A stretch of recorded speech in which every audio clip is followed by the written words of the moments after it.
Hey, what's up, everybody? We are streaming on two separate channels. First time I've ever done this.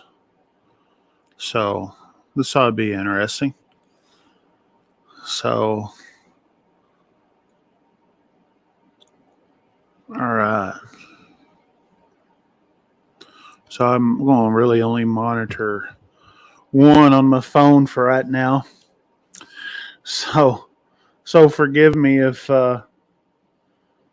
I may be bouncing back and forth. Anyways, how's everyone going tonight? How's everyone doing tonight? Man, we had a busy day today.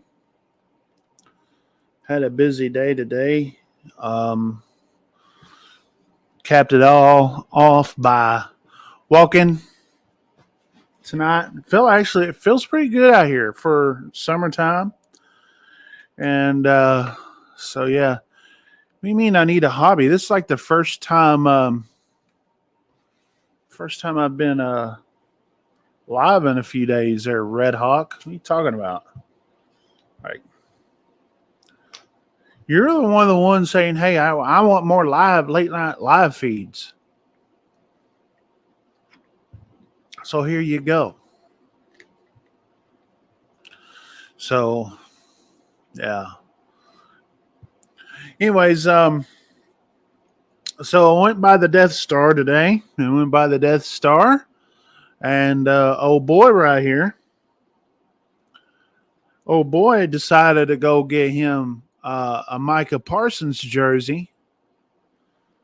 And so we're going to be sporting that this year. We're getting ready for football.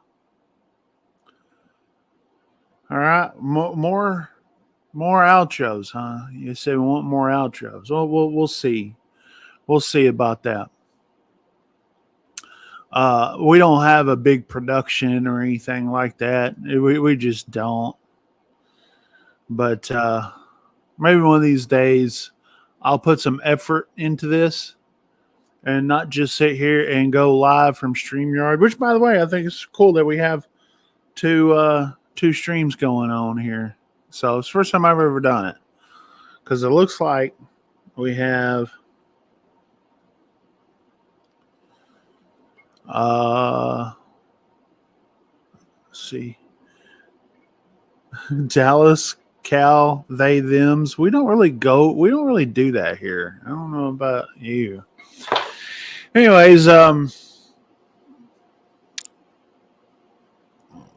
why go live on both?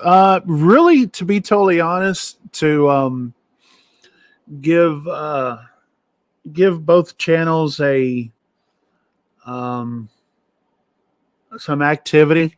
You know what I mean? Because right now, so like if you guys didn't know, I'm on Ike Lives or Ike Lives, whichever way you want to say it. And then we're on Bonehead Weather. And that channel right now is kind of dormant right now because we're kind of in this period where there's like nothing going on. Besides a lot of heat. I mean, a lot of freaking heat. So, anyways, so we just decided to show some love for that channel, or to that channel. And then I'm probably going to just do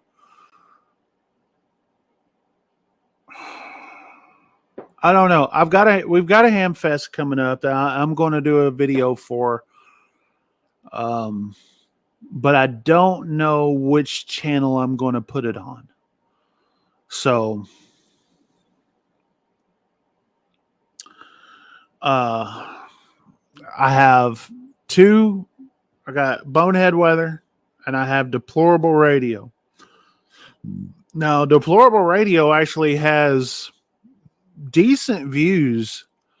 It has decent views on that channel, but for ham radio, where the Bonehead Weather is still kind of going through that transition from a trash talking channel to a weather channel, and that channel's got over 1,000 subs. But um, I would say most of those 1,000 subs do not care about any kind of weather, any kind of ham radio, or anything like that. That's the reason why the views have been down. When you go and change a format on a channel to completely different, that channel is just going to suffer. It just is. But if you stay consistent, eventually it will turn around.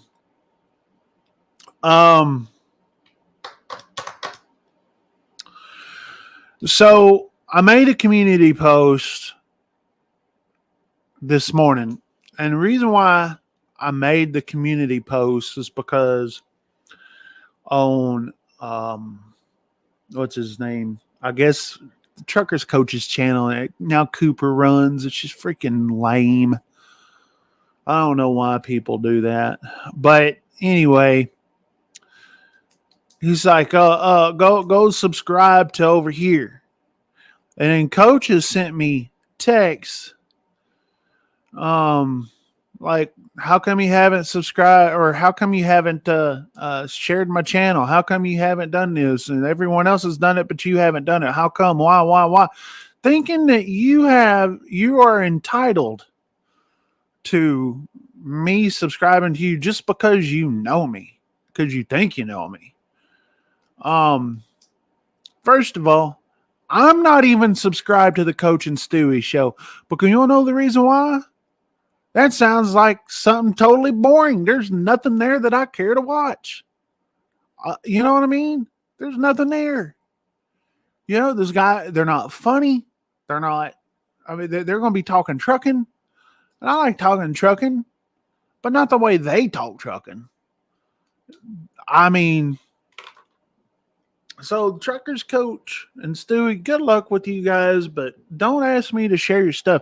I'm only going to share stuff on Bonehead Truckers just if I think that the viewers there are going to like it. You know what I mean? If I think the viewers are going to like it, or I'm going to plug myself. That's the perks. That's the perks of having a large channel that you own. You could go and share your own stuff, even if it has nothing to do with trucking. Like I'll share a cruise video or whatever I'm doing. But here's the deal. I don't care. Listen, I made this post, and they're trying to get cheap traction. And I guess Truckers Coach thought that he had this great big old name that thousands are going to flock to his channel. Coach, can I tell you something? You're probably listening either now or later. Coach, you are a has-been, but that's okay. You could be a has-been, but you could go and reinvent yourself. Many people have done it. But this whole business of you doing Truckers Coach thing, you are a has-been. You just are. And so, not saying you can't have a successful channel anymore. You can. But here's the deal. The deal on that, the dealio on that is that you've got to create content that people are going to watch. People aren't just going to say, hey, subscribe. It's going to be fun. Subscribe. Like, what's going to be fun? What? Like me as a viewer. It may be fun for you to make videos, but what about me as a viewer? As a viewer, what do I see fun? Okay? All right, these guys are going to act like two good buddies in a freaking truck. That doesn't sound fun to me. I ain't going to sit there and watch two good buddies team in a truck. That doesn't sound fun to me. But maybe there's some people out there that think that that's going to be fun. I don't think it's fun. By the way, this live feed is brought to you by A&W Zero Sugar. Now, let me tell you something about root beer. Now, do I think that this is the best root beer in the world? Absolutely not. but it does have zero sugar in it. It's something. Um, Now, every now and then, I'll go find me an odd or kind of a unique root beer and go test it out. And there's one over here that I tested out in Louisiana, Abatia or something. I don't know. It's weird. It starts with an A. Had it at a restaurant with a club, and let me tell you, that stuff was really good. So I'm going to probably next time I go over there to that restaurant, which will probably be um, about 2 weeks away, is our next club meeting. A little less than 2 weeks. I'll probably go over there and eat dinner with the guys, and then I'll probably get me a root beer, and I'll have that root beer here live. Because here's the deal. A lot of people drink their beers. I'm not into that. Every now and then I'll have a wine cooler, but right now I'm not there. I have a couple in there, but right now I'm not there. But root beer I have every single night.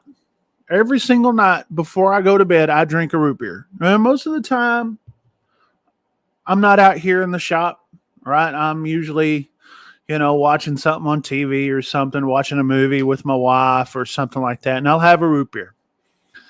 I figured, well, I don't care to sit in front of the TV. There's nothing really to watch besides I'm going to watch the last, I think it's the last episode of Secret Invasion. But I'll watch that tomorrow.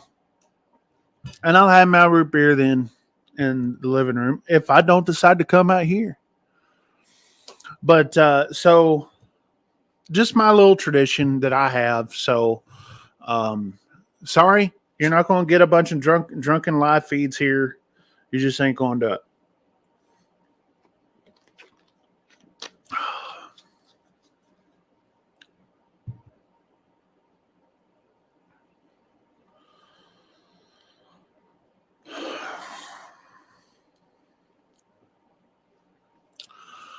So, but back to what I was saying on this coach stuff, right? Listen, if you're going to start a channel from scratch, yeah, you could tell people. You could go tell your channel. It's like you have that perk. You have that option with that channel. That big channel that has what, 30, 40,000 subscribers. You have that perk to do that, right? But I don't know where they're setting. 500? I don't know. I mean, out of the 40,000 that you got 500 that'll come and sub. That tells you that no one's interested in what you're doing. Now, that's not an insult. That's just truth. That's just how it is. However,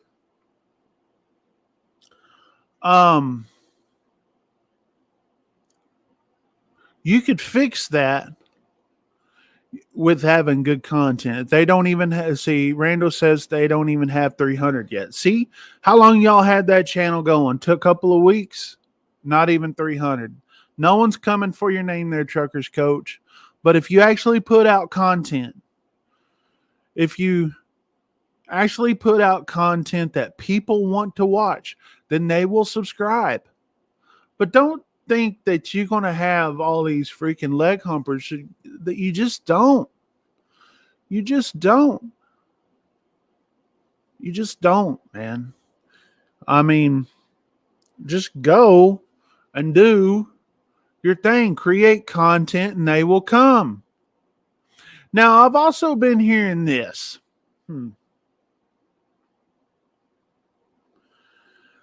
For years and years and years, Coach has been saying about Red Viking Trucker that, having, the coaching calls and stuff. And Coach would say that you will never have to pay for trucking information that should be free. Should never have to. Now the word on the street is that these people were wanting to have a membership thing. Okay. Now, what are the perks of this membership? That's what I'm wanting to know. Is it going to be funny content, or is like, oh, you got to pay for some trucking advice? And if that's the case, you are going back on everything that you stood up for or stood against when it came to Red Viking Trucker. You know what I mean? It's one thing if people want to, join your thing, and they want to see maybe what you're doing, maybe a vlog or maybe something, satirical. Can't say it. But to come on here and go, you're going to have to pay for trucking information. That's one of those things you've been against there, Coach. That's one of those things. And I'm gonna now. I wish I downloaded all those videos, right? Where you're sitting there going, "Oh, you'll never have to pay a dime for for trucking advice here. Never will. You never will." I wish I had those. Maybe someone does, but I could tell you this: is that's wrong. That's absolutely wrong. And you're going back up on what you're doing and or what you said you were going to do. Now, I'm sure others will call you out on it, so I'm not going to sit here and be this whole drama thing going on. I'm just sitting there telling you what I think of this of what you guys got going on with your YouTube channel. That's it. I ain't sitting there bashing y'all. I ain't going to be sitting there and say, hey, let's have a YouTube battle. I don't care about that. But I could also say this, and JD had this point, and I agreed with the point, is that this whole them playing this whole rag thing, playing into it, like showing like the whole thumbnail, and they're having rags and stuff like that. I'm like, that's really poor taste. It just really is. Like, I don't know. I just think that's. I think that y'all could do better. You guys, I know why you're doing it. You're trying to mock the haters and all that, and I get that. But it ain't working. It ain't working. Not that. It could be something else, but not that. Not that I care, but yeah, I remember Coach was saying that he wouldn't charge. Yeah. Yeah, Clayton. That's what I'm saying. I think a lot of you guys can't see. Yeah, that's on Bonehead Weather Channel. Yeah. So, anyway, but we're going to see. I'm just a man that don't know what the heck I'm talking about and all that. Now, I'm not going to go and call you out on it. There's people that will do that. There's plenty of people that are chomping at the bit to go and call you out on it. And they have been calling you guys out on it. So, but I, as just a person who thinks for me, I think for myself. I'm not on anyone's team but my own. Not on anyone's team but my own. I just don't fall in line with any cliques. I just don't. I just do my thing, and I have my own opinion. Does sometimes my opinion line with other people? Yeah. And sometimes I line with this. Yeah. That don't mean I'm gonna click with them. It's just like, hey, we share the same we share the same thing. Right? We share the same thing. So as a YouTuber, knowing how YouTube works, knowing how this stuff works, if you're wanting to grow a channel, you can't just sit there and say, hey, this is my channel, subscribe. You'll get a few, but if you really want to reach the masses and actually do your deal, then what you need to go do is to create some content. Searchable content. And going live is not it, man. It just ain't it. For what you guys are doing, sitting there going live. I'm in a hotel room. Yeah, no one cares. No one cares. You'll have a few people care. Your main thing is to grow a channel is recorded content. Recorded content. That's where you grow. That's how you grow. Unless you're like a professional freaking podcaster or something like that, and you guys ain't that. You guys are truck drivers and you're out there. While you're out there, go pick up your phone. The phones are good. They're good sources of making video. You don't have to have DSLRs. You don't have to have 360 cameras. You don't have to have GoPros. You don't have to have any of that. You could film right here with your phone and it will work. It will work. You don't need to have all that. All that other stuff's nice, but you don't have to have it to create good content. Good content is not made by, how good your camera is. Sometimes that helps, right? But you need to have a direction and all that. And you guys just ain't got that direction. Not that I've seen. There's just two good buddies in a truck. And all you freaking long-time truck drivers that's been out there for a long time. When I sit there and I say good buddy, you know exactly what I'm talking about. Some of you guys are sitting there saying good buddy. But what's a good buddy? But then you got the old school guys that actually have a radio, had like a CB radio, and actually use it. Actually use your radio out there on the road. Get out there and have an amplifier to have the biggest radio on the road. Agitating. Have you a Connex board if you ain't already got anything in there. Have you, some good modulation going on. Carrying up a conversation. Whether you're going down the road or sitting in a truck stop. I mean, these guys on YouTube, you don't ever hear them talking about it. You ever see that? You guys watching these truckers on YouTube, they don't talk about CB radios. They don't talk about none of that. You want to know why? You want to know why a lot of these people can't have a radio? Because of this. These YouTubers are narcissists. All right. And someone say I'm a narcissist or whatever. But I'm a radio guy. Look at here. You want to know the reason why I'm a radio guy? Because I love communication. I love having a conversation with somebody. And on the radio is a little bit of agitation. And the problem is people get up on this YouTube and that's all they want is their voice to be heard, and they don't want to have any conversation, any kind of dialogue, whether it be good or bad, on a radio. But why? Because they will have opposing opinions against them, and they can't handle that. They just can't handle that.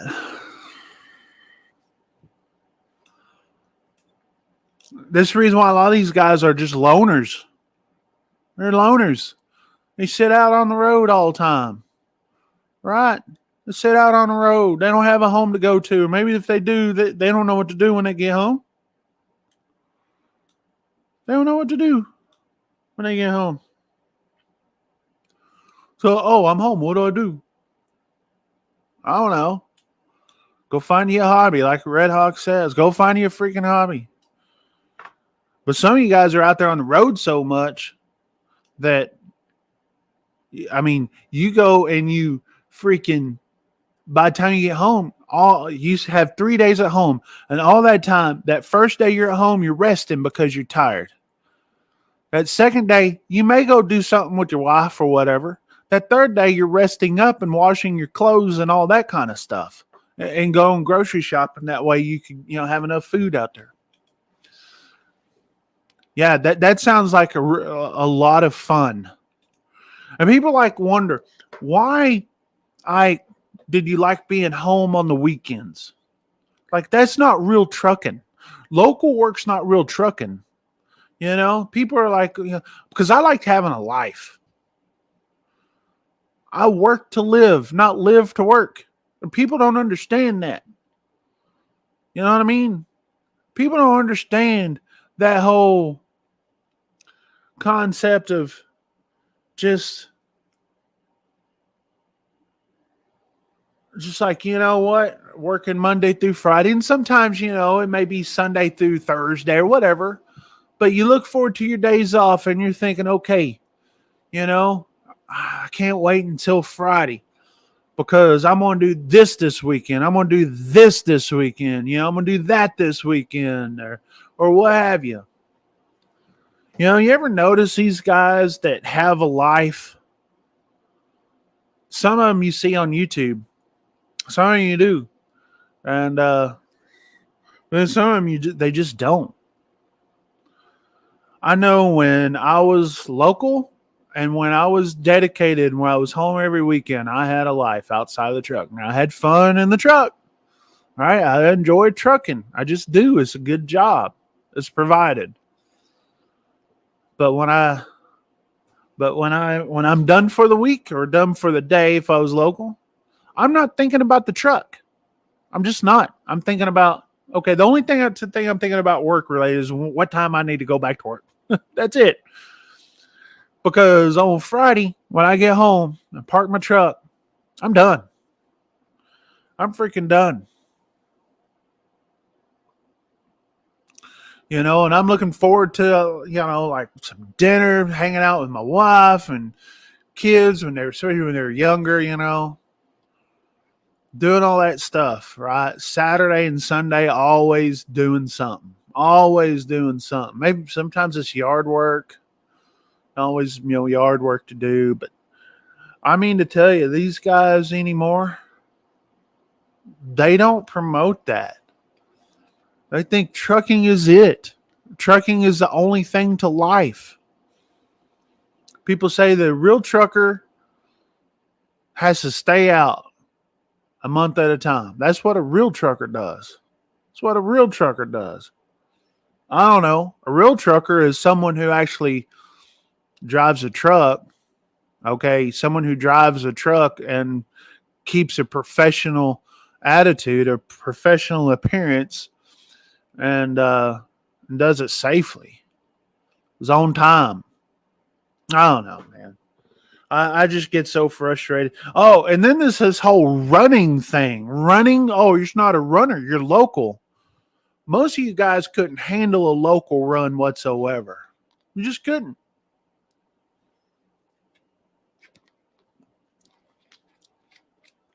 Most of you OTR guys, I should say. Most of you guys that sit there and say, running, you got to stay out. You ever notice these people that always say this have been on e-logs their whole entire career? They've been on ELDs and e-logs their whole entire career.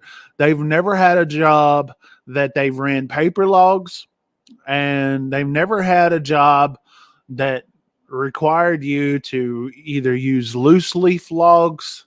You guys know about loose leaf logs, or not even log it at all because you say, what's the freaking point? And I'm going to have my radio on and I'm going to freaking dodge the scales, dodge the DOT and everything.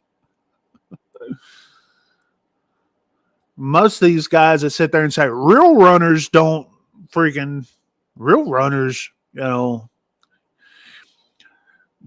definition of real runners with these newer truck drivers these days are people that stay out on the road. They take their 34s at the truck stop instead of at home, right? Because to them, that makes them a runner because they got to do their laundry in a freaking truck stop. Yeah, because I'm a runner. No, you're not. You just don't know how to find a good, decent job. That's just it. Man, I tell you what, man, I hear these people that, they're still wet behind the ears when it comes to trucking. And then they want to sit there and lecture you about what's a real runner.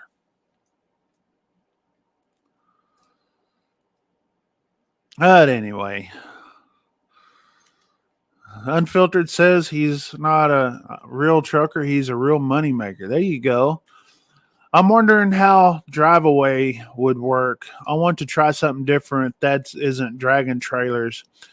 I've seen a few people do it and they've done pretty well. There's actually been some people on YouTube in the past that's done it. But hey, Bull of the Woods, I appreciate all the support, man, that you always do, man. Thanks for showing up. Loose leaf log, those are the days. Creative logging 101. Let me tell you. Talking about fun. Those were fun days. I remember my boss. Listen, I remember my boss lady one time. She goes and she says, "Hey, Ike, what are you doing to keep yourself going? Because I be driving day and night, like day and night, and go days at a time with maybe only getting an hour of sleep a day, 2 hours of sleep a day. I was in my 20s. Okay, when you're in your 20s, you could do some crazy things. Let's just say that, but." It was a lot of caffeine, some energy drinks, yeah, doing some of those, but a lot of candy. And I don't mean illegal candy. I mean just like going to a truck stop and getting stuff to keep you awake and alert at night. And that's not really healthy. It's not. Boy, let me tell you, it wasn't healthy. It's always more fun when shit works out your way. Yes. Yeah. I've had a couple of close calls though. I will say that. You guys ever seen that movie Black Dog? You guys ever seen that movie Black Dog? You know how they're, the whole thing, the black dog is like, the guy's trying to Patrick Swayze. He's a truck driver and he goes and he's trying to stay awake and all this, and it's raining and stuff like that. And he sees a dog, a black dog, and this is like a myth, right? It's a myth, and then he ends up like running over this family or whatnot. Now, the whole black dog thing is a little bit of Hollywood in that. But I could tell you this, when you're pushing as hard, that really hard, and you've been awake for a long time, you don't see a black dog per se, but it looks like the road is moving. Okay. The road is moving, and moving in ways that, it's like, oh, that shouldn't be there. I need to swerve. Oh my gosh, what was that? And there was nothing there. I had a buddy of mine who was driving back in the 70s. This guy's old school cat. He's retired now. But he was sitting there saying, "Hey, man, yeah," because we were sharing stories, and I was always telling my stories, but my stories can't compare to the old timer stories, right? The guys that's been driving in the 80s and the 70s. My stories can't even compare. But he was like, "Man, I was taking all these drugs and all this kind of stuff, and I was seeing freaking Indians dancing in the road. I was seeing from freaking stuff back in the day." It's like, yeah, I've never done anything like that, but I could tell you, when you're pushing like that, you will see things that will definitely shake you up, and that's time to pull it over. That's the time. And a lot of times I would. A lot of times I was like, hey, I have some extra time here. I could go grab a nap, grab a power nap about an hour or so. I remember those old Freightliners that we drove didn't have ACs in the back, and man, you did all your best. It had like a fan though, so that was enough.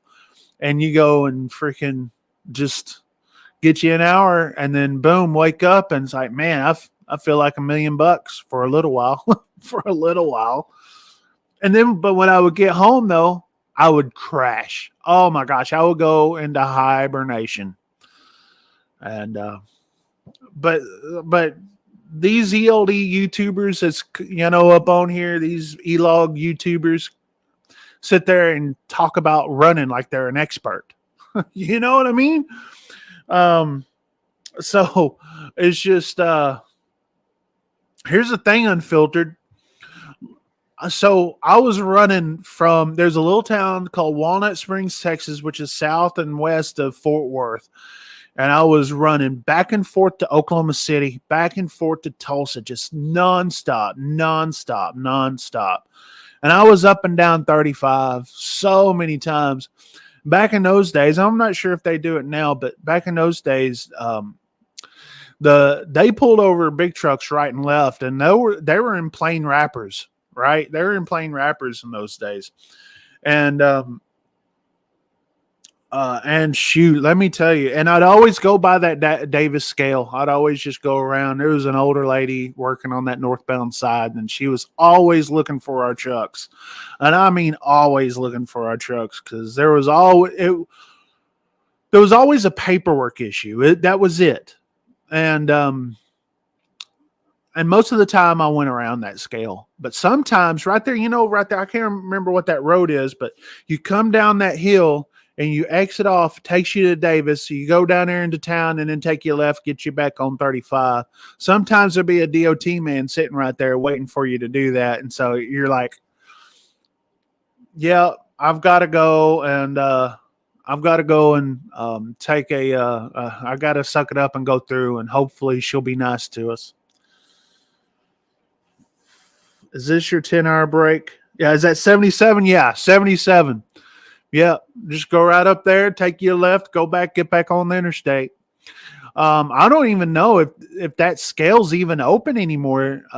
Ever since they built that super coupe there, I can't remember if that little scale is open. That super coupe is just kind of taken over. Is that one still open?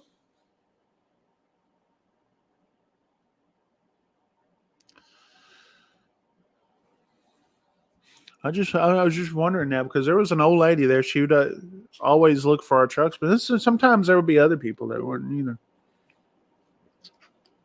Sometimes there'll be other people that work that scale, and they just, or she was busy, with, all that. Rock haulers. North is rarely open. Super coupe on 30 on exit 5, and then on 77 and to Marietta. Okay. It's been a while. I mean, it's been a while, because when was the last time I did trucking? Well, I did some runs up 75. Trying to think of last time I went up 35 up through that super coupe. It's been a while. When I was with Hub Group, we always did runs up to like to Tulsa or stuff like that. We had a place we picked up, Kimberly Clark, just outside of Tulsa. What's the name of that little town? Can't remember. A lot of times we deadhead up there. We deadhead, go pick up a load out of Kimberly Clark, bring it back to the railhead. I love hauling containers. I just did. But I could tell you this, all that running that I did with Color Spot Nurseries back in the day, and even Tango Transport. Tango Transport was the same way. We just ran. The only thing about Tango Transport is that they wanted you to make sure that your fuel matched your log. Now, oftentimes, you just make it work. Yeah, Jinx. Yeah, Jinx. That's where it's at. That Kimberly Clark is Jinx. But the Tango, that's what they wanted. But Color Spot, they didn't care. I remember there was one time my boss, she says, "Hey, I need logs from you from the last month." And I did line 1 for 31 days. I mean, I worked every day that month. Line 1. And you know what? She's like, "Okay, got it." Never got in trouble. But that's the way it was. Right in front of her, I did that. I was like, she knew. She didn't care. As long as I wasn't hitting crap, as long as I was selling a whole bunch of freaking flowers, because that's what we were doing. Hauling flowers to the Home Depots and Lowe's, because here's the deal. It wasn't just driving. It was a lot of unloading too. A lot of unloading. So, and that was before the ag exemption, I think, because we never did. Because when I was with Bella Floor, we played the ag exemption thing. And so we did some creative logging with that. But by that time there was already E-logs. So I think, yeah, I think so. ELDs. But yeah. But I will say this. I know for a fact that driving with the E-logs and ELDs is safer than doing what we were doing back in the day. It's 100% safer. You know, it just is. It just is. But I'm going to sit there and tell my stories, and when I go and I sit there and I hear somebody talking about how they know what a runner is and all they've done was E-logs, dude, you don't know. You just don't know. You just don't know. I don't know if the same company that does business out of Tahlequah, Oklahoma, but those flowers and tree loads pay fat. I know what you're talking about. When I worked for Bellaflor Nurseries, we picked up out of that nursery and full of like plugs and stuff like that, and we took those back to the yard, or the yards. What's up, Eric? What's up, my man? What are a couple of good ways for a rookie trucker to stay awake for 11 hours of driving? A lot of rest. First and foremost, on your 10-hour break, get as much rest as possible. Get as much sleep as possible. Okay, but I could tell you this: if you're driving overnight, I don't care if you get 8 hours and 10 hours straight. I don't care. You're going to hit that wall about 3, 4, 5 o'clock in the morning that everybody hits. And I don't care how much rest you got. It's going to be tough. Basically is to keep your mind occupied. Okay. Keep your mind occupied. It's all mental. Keep your mind occupied. Listen to some good tunes, good talk radio that you're into. If you have somebody to talk with on the phone, that's a plus. That saved me a lot. Talk on the radio, but the only problem is with the whole talking on the radio is just there's hardly anyone talking. But say if you're going down the interstate or whatever, and you just key up your radio and see if anyone's out there listening. And you just say, hey, I'm going westbound here, man. I'm trying to get to Dallas here, and I'm freaking worn out here. Let's talkie. And yeah, I mean, you may find someone to talk to. So that's a good thing to have. All right. I mean, radios anymore are not for bear reports. No one's there's no, I guess up north, maybe Ohio, Indiana or whatever, but you don't have as many bear reports down here. First of all, trucks, the speed limit for trucks are 75. Second of all, most of these trucks ain't going 75. They're still doing 65, 70 maybe on some of the faster trucks. Most of them aren't going 75 or faster. They're just not. So you don't need a bear report, right? You may need to, see what the way station is doing, but get up on your radio and say, hey, anybody out there listening, which way you headed? And talk to somebody. If you have someone to talk to on the phone, that's another good thing. There's all sorts of things you can listen to keep your mind occupied, and that's more at night. During the daytime, it's easy to stay awake. I will say that it's easy to stay awake, in my view, because hang on, Art Easy. Let me get this.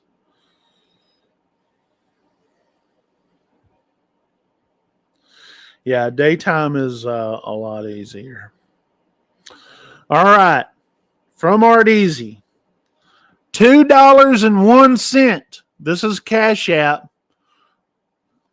Hey, if anyone wants to pitch in and buy me some new paraphernalia back there, that's how we'll do it, okay? My next lot is going to be Cash App Ike 73. I'll get me another light back there, right? A neon light. They got the flamingo back there. We'll get something else back there.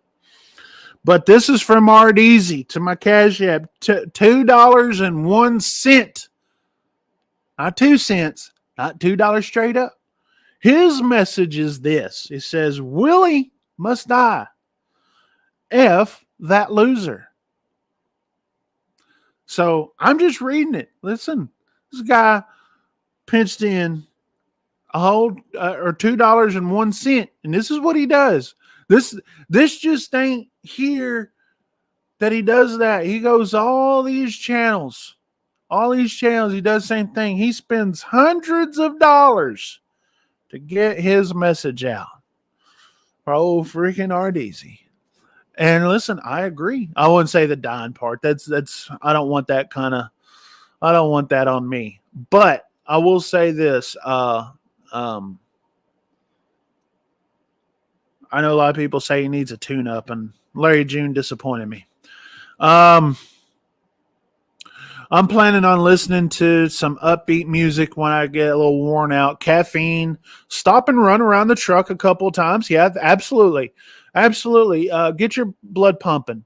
I'm not going to sit there and tell you to eat candy all night, okay? Because it's bad for you. It just is. But I could tell you this. It helps. And what I mean by candy, like little Hershey Kisses. Okay. The reason why I say Hershey Kisses is because you're having to unwrap them. Okay. You're having to unwrap them, and that kind of gives you a little something to do. Same thing with the little bitty peanut butter cups, the little small ones that are wrapped up. You gotta unwrap them. Only problem is they're a lot of sugar. They're bad for you. They're just bad for you, but they work. Skittles are worse. I don't even do Skittles. They don't even do Skittles. I always get something that I have to unwrap. All right. And then good thing about the Hershey Kisses is that you pop them in, you can just kind of suck on a little bit, right? Just kind of let it melt, instead of just eating it. The peanut butter cups, yeah, you unwrap it and the peanut butter cups, Reese's peanut butter cups are the most addictive candy of all time. There is no other more addictive candy than that. And it is absolutely a kryptonite for me. Well, something epic we try, man. We try. And here's the deal. If I don't know an answer, right? If I don't know an answer, then someone else is. Someone else in this chat. Like, there's a lot of things that I don't know how to do in trucking. Never claim that I knew everything. No one does. No one knows everything in trucking, but I could tell you that there's someone in this chat. If you ask a question, someone probably know, and they'll let you know. Mountain Dew. Oh man, Mountain Dew is the worst. Mountain Dew for me, it just gives me the Hershey squirts. Okay. And I could tell you this unfiltered. Tell you back when I was a kid, and you know where this is at. Over there between freaking Fort Cobb and Carnegie, Oklahoma. Okay. I worked on some of those farms over there when I was a kid. Okay. When I was a teenager in the summertime, I spent summers up there in Oklahoma with my grandparents. And I'd have a summer job working on those farms. Me and my friends, me and my buddies, like we drank Mountain Dew like it was out of style. But the reason why we did is because it was so stinking hot. We were so stinking tired and sweaty, and they tasted good. If I'm not hot and sweaty and I drink a Mountain Dew, it tastes okay, but I'm taking the Browns to the Super Bowl. And Browns don't belong like that in the Super Bowl. Not like that, at least. You know what I mean? So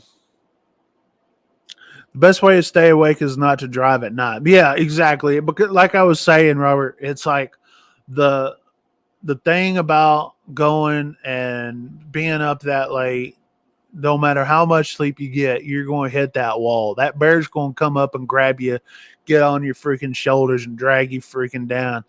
Freaking your eyelids cannot stay open until the sun comes up. But listen, that's a part of trucking. That's a part of trucking, especially if you're OTR. Okay. And especially if you do reefer. If you do reefer, there's a lot of overnight trucking because let's just say this. A lot of these places over there in the meat patch, those meat packing plants. Say you get there and they classify it as a drop and hook. Okay. Most of the time, you're going to drop your trailer and go sit and wait, and only pick up your same trailer that you picked up 12 hours later. And guess what? You're going to be expected to drive. So you may have dropped it off at 8 or 9 in the morning. You're thinking, yeah, I'm gonna go. You bet. Listen, when they tell you, when you drop your trailer, say you go to the truck stop and we'll call you, you better go to sleep.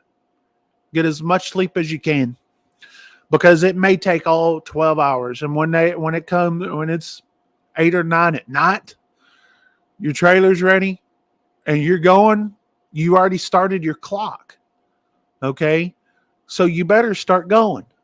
So get some rest. As hard as that is to do your best. Close your curtains.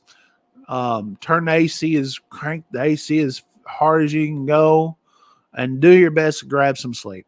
Just do your best. It's not going to come easy, but at least, you can give it a fighting chance. If nothing else, go pick it up, go drive, 4 or 5 hours or whatever up the road, and then park it, get you some sleep, and then, wake up. Either way, most of the time, those loads are conveniently done later at night. Okay. It just never fails. I hardly ever had, I tell you what's really good though. Like there's been a lot of times where I go and drop my trailer off at night, and in the morning, after I get a full night's sleep, you get a phone call about 8 or 9 in the morning, and they say, hey, we'll let you know your load's ready. Or maybe you have a voicemail. That's cool. But most of the cases for me is that meat packing plants can be the worst. But they're good money, because you leave a meat packing plant out there in the panhandle of Texas, Oklahoma, Kansas, around Dodge City, more than likely you're going to the East Coast, and that's good miles. Or you're going to the West Coast, it's still good miles. You're very rarely taking it just a couple of 100 miles. Those are good long runs. So most of them, this has been my experience. Just got to deal with getting a trailer washed out. Oh, that's messy. It's messy. That's a messy job. It's a messy job. But by far, some of the most frustrating loads because of the wait times. And then the whole trailer washout situations. My most favorite reefer loads, though, were actually like produce. Produce usually is very clean. And, after it's done, it's pretty clean. You may have to sweep it out, but you don't need to go get in line for a freaking trailer washout somewhere. Produce loads were the fun. Watermelon loads were the best. Watermelon loads are the best to take. They pay good, easy, in and out. Yeah, everybody loves their watermelon. Give you a little heart there, RDZ. I appreciate your support. Oh, look here. Red Hawk sent something. Red Hawk says $2.07. $2.07. James Best lost the drinking game. What drinking game are y'all talking about? I heard y'all are in the fantasy football chat. Y'all are talking about a drinking game. I guess I missed something. There.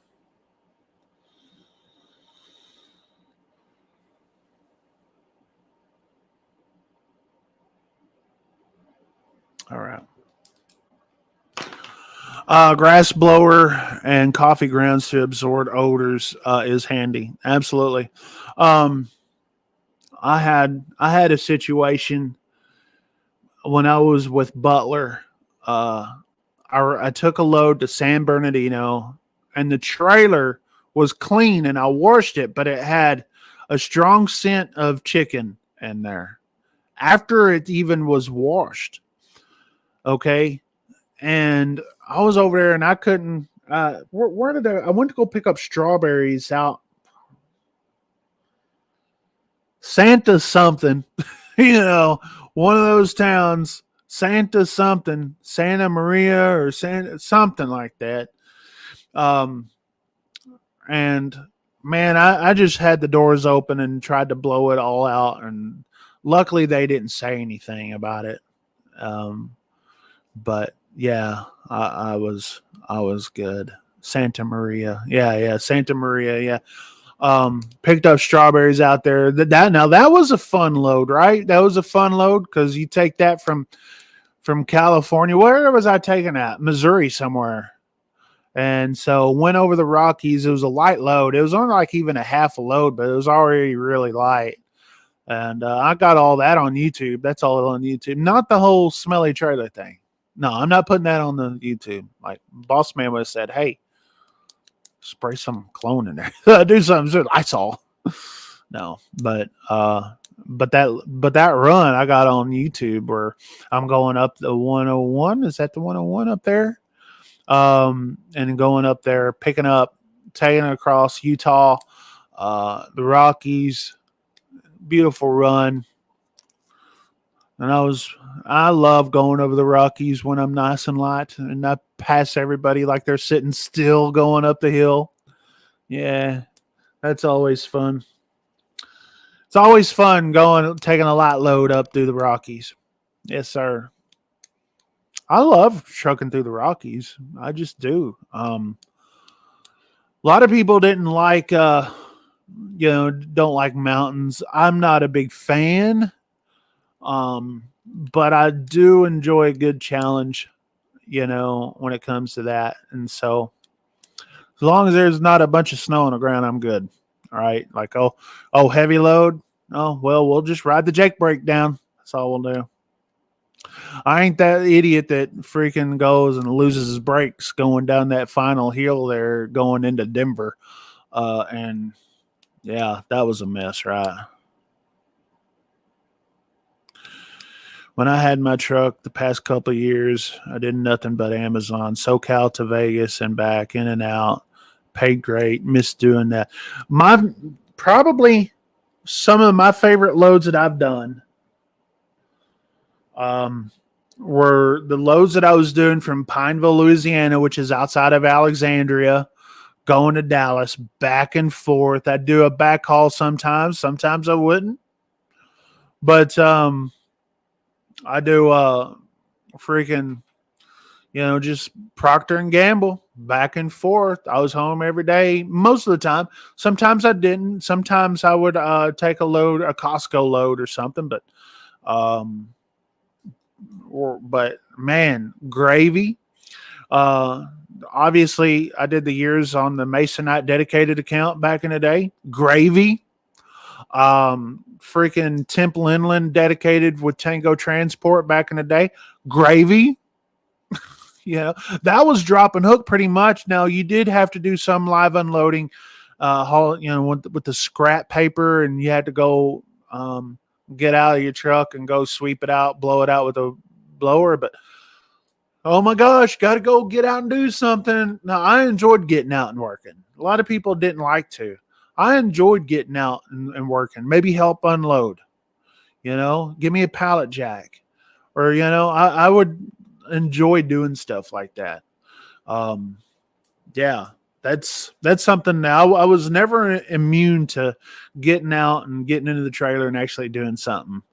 I actually enjoyed it. Gave me something to do other than just hold the steering wheel. You know what I mean? Other than just holding the steering wheel.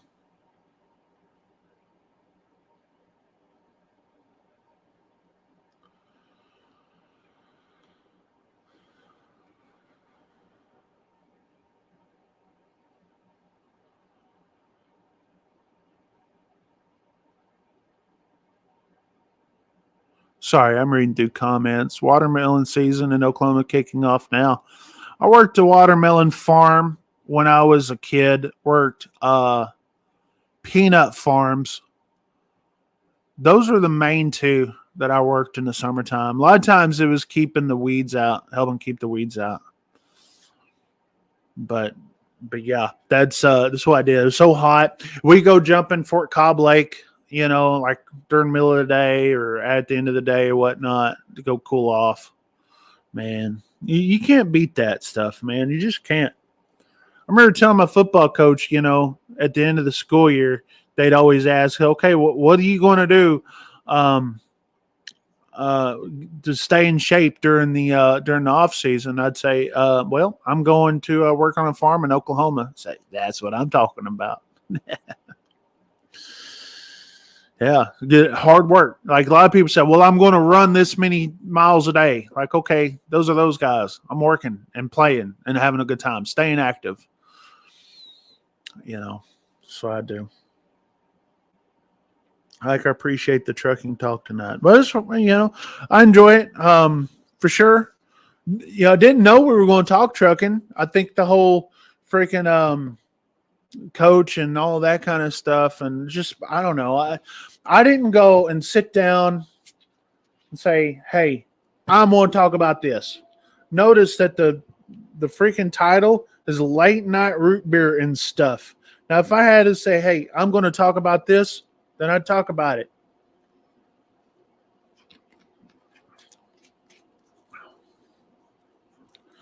Heck, I-15 always slow. Californians can't drive in the hilly areas.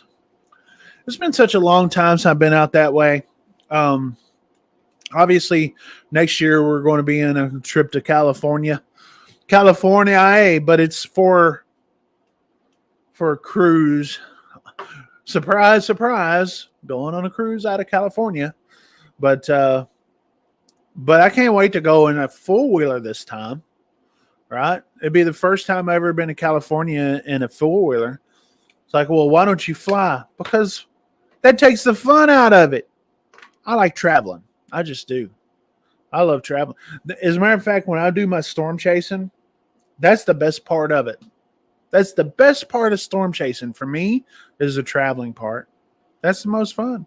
Until you get to the storm, now you're chasing the storm, but traveling. Just I don't know, just something that even before I was a truck driver, I've enjoyed doing. Just enjoyed doing. I'd always ask my mom or ask my grandparents, "Can we go somewhere? Can we take a trip somewhere?" My daughter's the same way. She's always wanted to do that.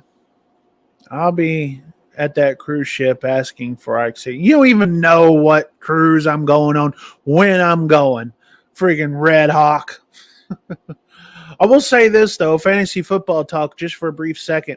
I do get off the ship Saturday, September 2nd.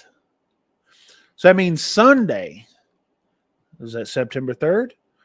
We should go and do the draft. I don't have to do an auto draft at all. I can play, auto draft is boring. Who wants to do that? So, thanks, Sandman, over a decade. What's Sandman say? So, I haven't been to California since 2012.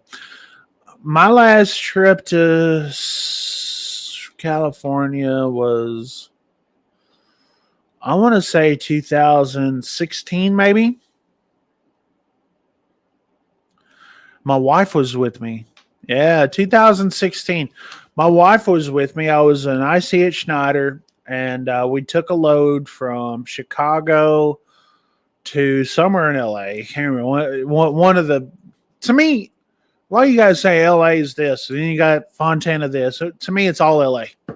Yeah, it's all one city out there to me. Okay, but it was one of those towns, but LA basically. And did a run up there or down there. Did a small run looking for a trailer or something. We ended up, where'd we end up? Somewhere in between, maybe around Stockton, maybe. I can't remember. Picked up a load, came right back to Texas. That was fun. Those were fun. I had my wife with me. We spent the night at the Flying J in what is it? Freaking the Grapevine, right? The Grapevine up there. Um, and I was so disappointed. My wife and I were going to get some lunch or something, and we went in there and said, "Oh well, we don't have plastic bags here, but we have paper bags, and you got to pay for them." What? What the crap kind of liberal crap is this? And so we were out of there fashioning shake a stick. Not really. I do enjoy California. I do. A lot of people don't. California is so much different than here in Texas. I love the mountains. I love the, believe it or not, I love the desert. Um, Obviously, I don't like a whole lot of people, but you get out of the cities and they're fine. You know, Barstow, freaking Bakersfield and places like that. But you get out of the towns, man, and man, it's beautiful. California is a beautiful state, and it's just So I can't wait to get back, but in a full. Oh, that's another thing. When we went to Colorado this past year, we went to Walmart, or this past May, we went to the Walmart there, and we walked in just with empty hands. Like, how come everybody has bags? And we found out that, oh, yeah, you got to pay for your bags, and they're not plastic. Oh my gosh, whatever, freaking liberal, freaking bull crap. I don't know. I don't know.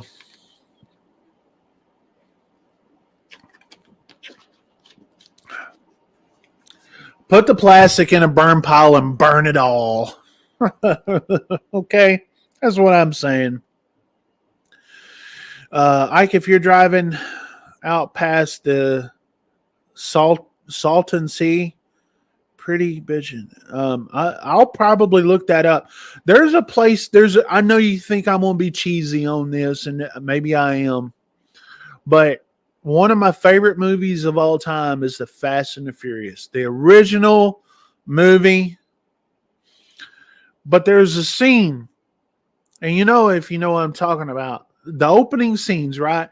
And there's a scene where they do a pan over downtown LA, but it's time lapse. Goes from night to day, and it's moving. And I found out where that lookover is. It's over there behind Dodger Stadium. And you got Dodger Stadium right here, and you have the LA skyline. And I found out where that place is at. And I'm going to go there, and I'm going to take some pictures, and I'm going to say, hey, yeah, this is this spot where they filmed this, where they took a camera and put it in a movie. I get it. It's cheesy, but to me, I think it's just kind of like, oh, yeah. And then I may go find Toretto's house and stuff like that, and maybe get my picture taken there, or take a picture. But I like to take my picture there, selfie. Anybody can take a picture, but I'm just like, hey, look at me. But I know it's corny, but I want to. And then there's, on top of that, I wanted to go to was it Neptune Seafood or something? Neptune's is what it's called. I think it's in Malibu. They film not only the part in the Fast and the Furious, but also Point Break. That little restaurant right there, that little roadside restaurant across from the beach. I want to go there. That was, again, in two different movies that I know of, Point Break and Fast and the Furious. And if you guys know, the part in the Fast and the Furious is where Brian goes to Toretto and says, I want to know, I want in. And then Toretto gives him this card, says, well, what's this? It says directions to Race Wars. Then we'll talk. Yeah, that part. I know it's cheesy. It's super cheesy, but I want to do it. I want to go there. Just want to do it. It's just like going to South Fork. Now, South Fork Ranch in Dallas. I've been there. I've taken a tour and all that. Okay, I've driven past it a million times.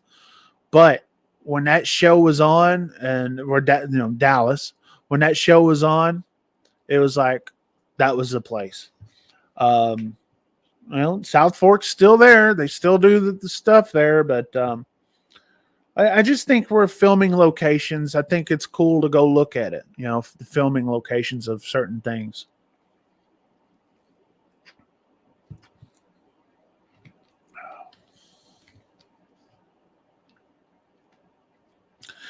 So I guess I'm just kind of a nerd. I met Paul Walker like a year or two before he died. Super awesome guy.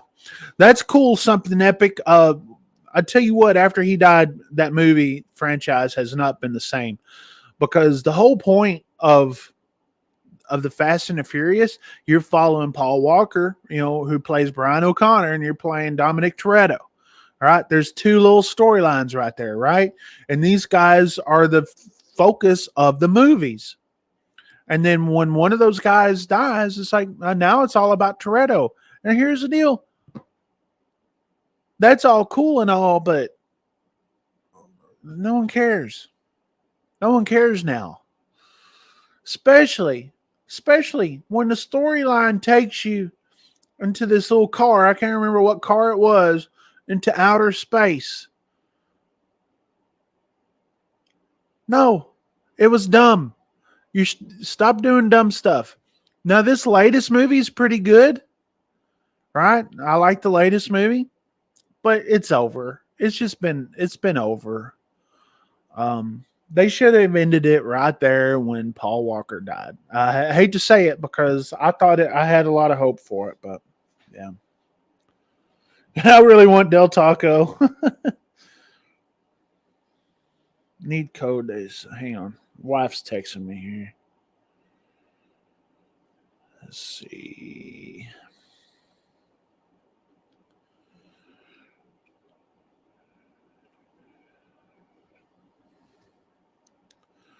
Be easier to do it like this.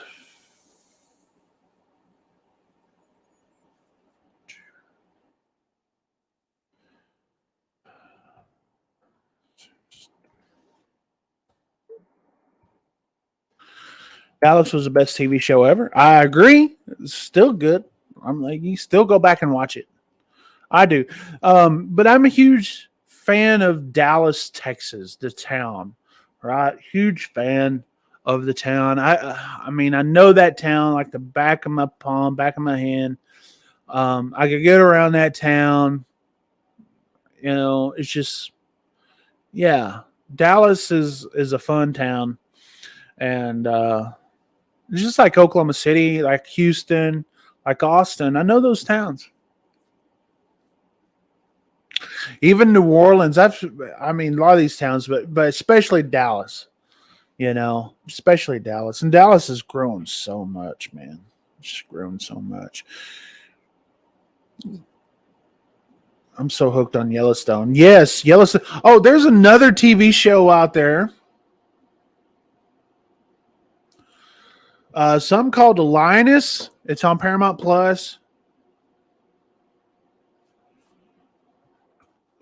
But Taylor Sheridan, the same guy that created Yellowstone, 1923, 1883, Tulsa King, Mayor of Kingstown. Those, he's got another show. It's on Paramount. It's got Morgan Freeman in it. Has a chick that played Aurora in Star Trek, the movies, and the chick that she also played in Guardians of the Galaxy. That chick, I can't remember her name. I think I saw Nicole Kidman up in that preview. So I'm going to watch that. First two episodes are up. So I may watch that maybe tomorrow or next day or something like that on Paramount Plus. But I'm a big fan of Taylor Sheridan's stuff. All his stuff has just been like really good. So gonna go and get into that. I'll let you guys know maybe next time I come on. I'm not going to do these things every night, just because it just kind of digs into my sleep pattern. I don't like staying up too late anymore. I try to go to bed around midnight. I just do, because let me tell you, anybody like Red Hawk and freaking Unfiltered, these guys will tell you doing these live feeds before, I'd stay up to like 2 or 3 o'clock in the morning doing these things, man. And then all of a sudden, like I'm sleeping in too late. And when I was out there trucking, that was my thing, right? When I was out there trucking and like for Tango Transport, right?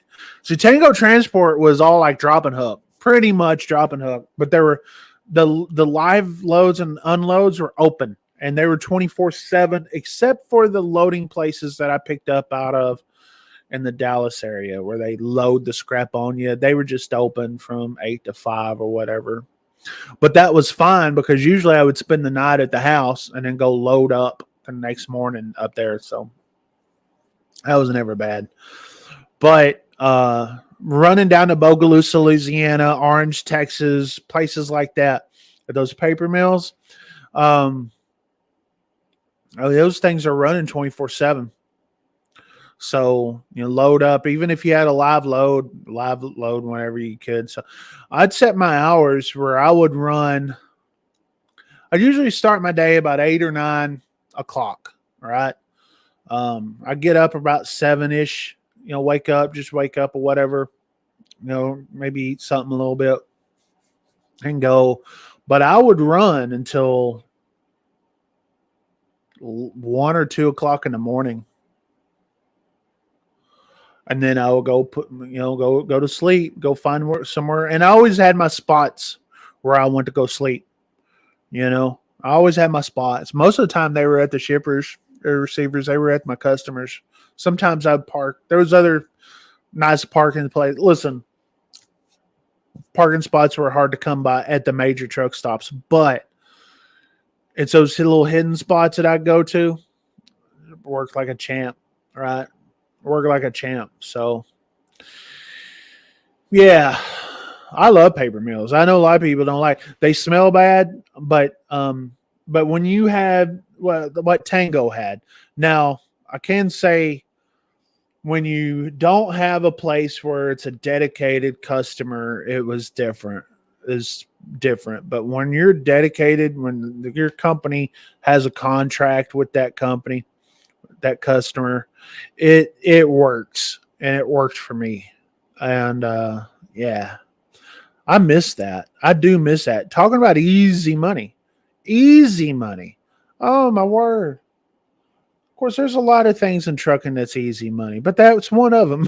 And you still got to go. Mansfield, the 15-hour break. Yes, Mansfield, Louisiana. I know. You see, when Tango had it, we had a drop and hook there, and I never had a problem. Shoot, you come in there with a scrap load, you're dropping it there on the drop yard, and then when you're picking up your loaded trailer out. Always. But if you take a scrap load in, and there's a line, and that line, I'm telling you what, those forklift drivers, they're not paid by the freaking bale that they're pulling off. No, they're not. And those people were slow. I mean, slow. It wasn't like it was hard. It's not like those bales were hard to take off. But they were so freaking slow. And then when you finally get up to the dock, right, and you finally back up, they tell you have to wait on the dock. And then you go watch them work. Let me do this. Work. They're out there talking. They're just out there just doing stupid crap. It's like, no wonder these people are wasting our freaking time out here. I hated live unloading scrap in Mansfield, Louisiana at freaking International Paper. No. And then they had like a warehouse up in Shreveport that was just as bad. A couple of times, not all the time, but a couple of times. A couple of times I went up in there and there was nobody there, and they're like, I was in and out fashion. You can shake a stick, but no. But then there was some places like in Orange, Texas, that international plant down there, where those guys, there was only one dock for scrap. One dock. And guess what? If there was a line, the line didn't take long. And listen, it only took about 15, 20 minutes for them to unload you. And then it probably took longer to clean out that freaking trailer than what it did was it probably took you longer to do that for the guy to take you to unload you. This shit. Yeah. Tango Transport. That was my first automatic truck. And that truck, these were the internationals. 7,400? 73. Am I thinking? No. What's the number? I can't even think the freaking number on those things. Not that. Whatever they are. Not 9,900s. Like 94, whatever. Anyway, help me out here. I can't even remember the numbers on those things. But anyway, but they had the button to go neutral, drive, reverse. And it's not like these automatics now where they have the hill assist and all that kind of bull crap. No. 9,400. Okay, 94. Why were they thinking this is 9,400? Thank you, MC or MC 619. Dangerfield, Texas was the best paper. Is there one in Dangerfield? Are you thinking Queen City? Dangerfield. I know that there's a... What's in Dangerfield? I know that there's a Lone Star Steel over there, but I can't remember there being a paper mill in Dangerfield. Dangerfield's not too far from here, actually. Yeah, I'm not going to look it up. I'm going to bore the crap out. I'm boring the crap out of you guys now. Like, if your cruise ship visits my hometown, I've got money. I'll take you to Julia Child's favorite taco shack, the Old Chef. Our cruise is next October. Not this October, but next October. Yeah, next October. We're probably going to stay in the Queen Mary. For that Hutchinson, Texas warehouse is not too bad. I've delivered a drop and hook there for Hub Group doing that. I've been to the one in Domino a few times. Georgia Pacific, always going to Port of New Orleans. When I used to deliver to the Port of New Orleans, you didn't have to have a TWIC card or anything. All you had to have was a bill and a load. That's it. Then it got to the point where you had to have an escort if you didn't have a TWIC card and all that kind of crap. But I remember delivering there and picking up out of there. You didn't have to have no freaking TWIC card or nothing. You know, you just go in and they tell you where to go and go get loaded or get unloaded, and just like any freaking dot or any other freaking warehouse. But you know, now it's like, yeah, nope, it's just hard as heck to get in there now. Yeah, exactly. Like they just put all these obstacles in there. I'll tell you another crazy place to go deliver to when I was delivering flowers for Color Spot back in the day, and that was the BX at the military bases. Delivered to Fort Sill, Tinker Air Force Base, Barksdale, Fort Hood, Fort Bliss, Fort Sam Houston, Lackland Air Force Base. All the ones down there in San Antonio. There's like 2 Air Force bases and Fort Sam Houston. I know I'm missing 1 or 2, but all these ones down here I've delivered to. The one in Wichita Falls, one in Fort Worth, which is like a joint Air Force or joint reserve, whatever it's called now. But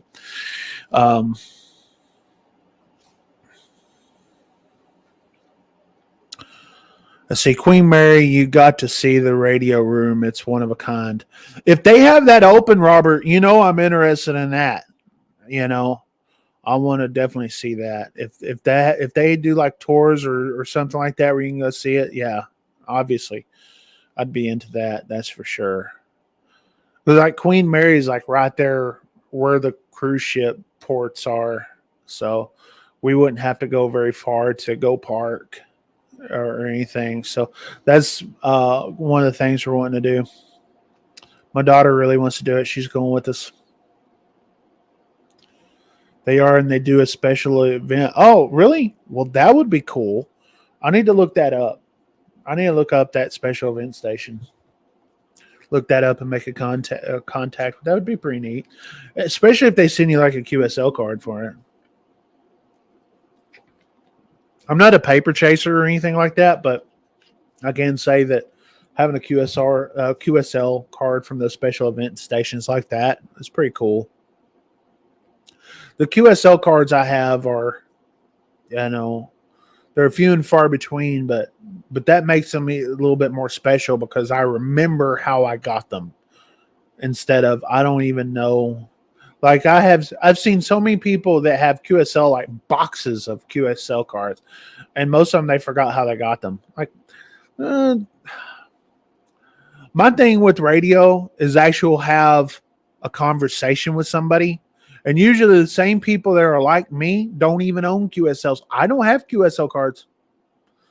So, oh, you can send your QSL card here. Good luck with that because I ain't got them. And I ain't going to make any either. In case you guys don't know what a QSL card is. QSL card. Oh, do I have one up here?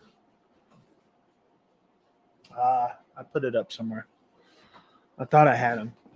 Maybe I moved them somewhere. I had like one right there, but I had like a couple of others up on the wall. QSL cards looks like a postcard, okay? But the radio operator they make them on their own, right?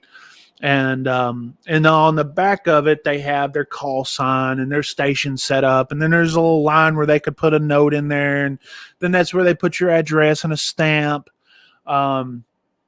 That's what a QSL card is. It's basically a postcard for ham radio, and it's basically saying, oh, we made contact on this date and all this kind of stuff. And that's what a QSL card is. But it looks like a postcard. So if you ever go to a ham shack where someone, and they have all full of cards and it has call signs on them, yeah, those are QSL cards. And a lot of people are paper chasers, and that's cool. There's a lot of people that have logs. I think I tried a log thing when I first got my ham license, and I kept a log a little bit. Then I threw it away. Maybe I wish I didn't now, but yeah. So you're exchanging call signs, basically, right? It's so these postcards, the people who you talk to, it's like whatever they're interested in. Like there's one of them, like it has like a NASA thing on there, right? Because he was a fan of NASA or some stupid lame crap like that. Then there was one that, I guess he lived on a lake or something that had a bald eagle or something like that. And then there's one up here that I'm looking at right now. It looks like a newspaper print. If I was to have one, I would probably have something with Bonehead Truckers on it or something like that, with the logo on there. Or maybe something else I'm interested in, or maybe something that's like for this region, because here's the deal. If you're sending a QSL card for someone that's in Europe or Asia or something like that, they may get a QSL card from someone from Texas. It's like, oh, that's cool. That's good. Never been to Texas. Just like if they sent one, from Europe. So, oh, okay, that's cool because I've never been to Europe. Like, what do you think of Super Lego, my ego lawsuit? Or is your opinion redacted? The super ego? I don't know what you're talking about here, there, Jay-Z. I don't know. Well, tell me about that. Going to bed. Need to get up. Hey, I appreciate you stopping in there, Red Hawk. You're going to lose. I'm going to beat your tail from one end to the other on fantasy football. Let's see. What's the new ship they're launching? Something special about it made me think of you. So the reason why they did that is called the Carnival Jubilee, and on the front of it has a Texas star. On the front of the ship, they put a Texas star right there because it's going to be based out of Galveston. And yes, we did book a cruise on that, and it's a very expensive room. It is an expensive room. Now it's down the road. It's going to be in 2025, early 2025. So it's going to be a while away, right? We're a year and a half away. But yeah, it's an expensive room. Let's just say this: the balcony has a hot tub on it. The private balcony has a hot tub. We're not like these guys that go, like, what is that guy's name? 404 Dave that goes on a freaking cruise and basically stays in a closet. No, sir. I ain't doing that. I like to have my space, my private space, my balcony with, I don't share except with my wife, kids, whatever if we have, but that's it. We're not sharing. We don't go and stay in this closet because it's cheap. And then go and spend all day up on the Lido with 1,000 other people. No, Ike and his better half are allergic to a bunch of freaking yuppies. Okay, so you get what you pay for on these cruise ships. If you don't want to be around the crowds, you better be ready to spend some money. That's the reason why we don't go on. I mean, we could afford to go on 10 cruises a year if we wanted to. We could absolutely do that. But instead, this year, we're going on 4 cruises. And all of them are expensive. All of them are. Our least expensive one was last February. Okay. So, companies alleged has been taking a big percent off the top of rate cons they give other drivers while stating the contract terms under the table kind of rate cuts. I haven't heard that, but I've always suspected that, right, with a lot of these companies, especially something like that. Jay-Z, I have never heard a good single positive thing out of Super Ego. Never have I heard anything positive out of that company. Ever. None at all. They state in their contract that the driver lease doesn't have access to the brokerage original rate document. They have to accept it. And when you have that in a contract, those are red flags, and you should never, ever go there. That's the thing about TRC Freight, right? TRC, it's the company I work with. You set the rate. You do. You're the one calling the broker up. Now, you don't have to. There are people that could help you and do that for you. But I would imagine most owner ops, if they had the opportunity, is to go and call a broker themselves, right? Now, there's been times where it's like, it's hard to find a load when you're driving, one of those situations. So it's good to have a backup dispatcher to say, hey, I got this load. Right, okay. And then try to work. But you're working out a rate. But you see the rate con. There's 100% transparency.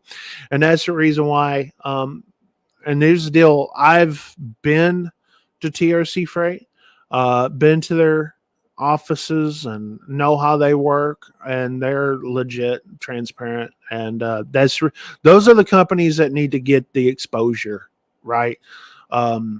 not super egos of the world. They're just not. You need to go and get you a company. And listen, there's a lot of companies like TRC Freight. So it's not just TRC.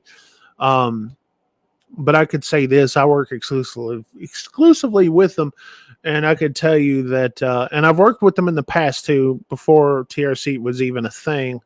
So we have a good work history for years, not just for the Bonehead Trucker stuff. So yeah, they're 100% transparent, and there's most companies are, but Super Ego, I've never heard a good thing come out of them.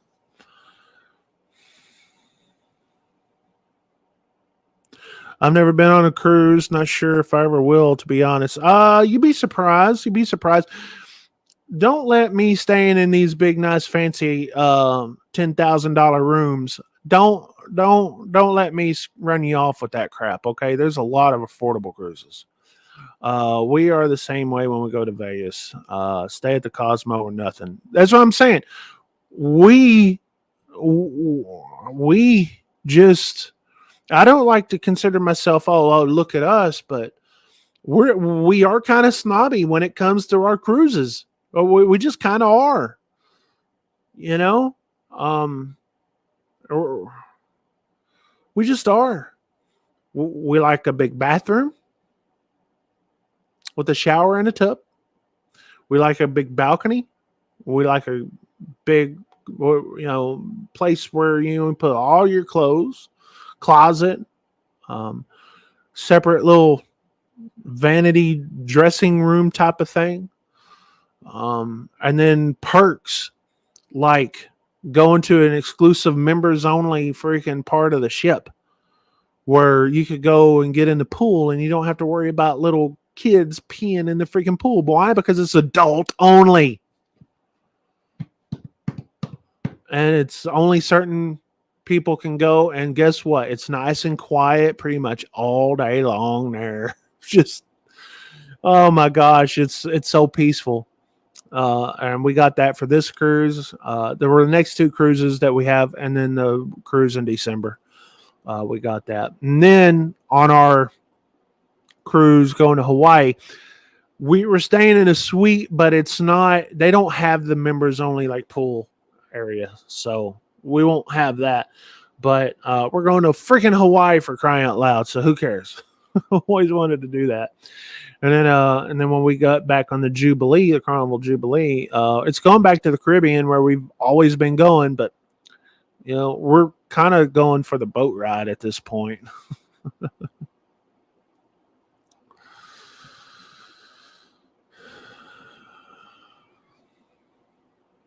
Let's see, nice. I can't even consider owner operator right now. Marcus got it correct. Plenty to do in the meantime. Yeah, I mean, I'm not in a position to tell somebody to go buy a truck. I'm not in that position. And then everybody's financial situation is different. It's like me. I could buy a truck right now, and I could be really comfortable at doing it. Do I want the headache? Absolutely not.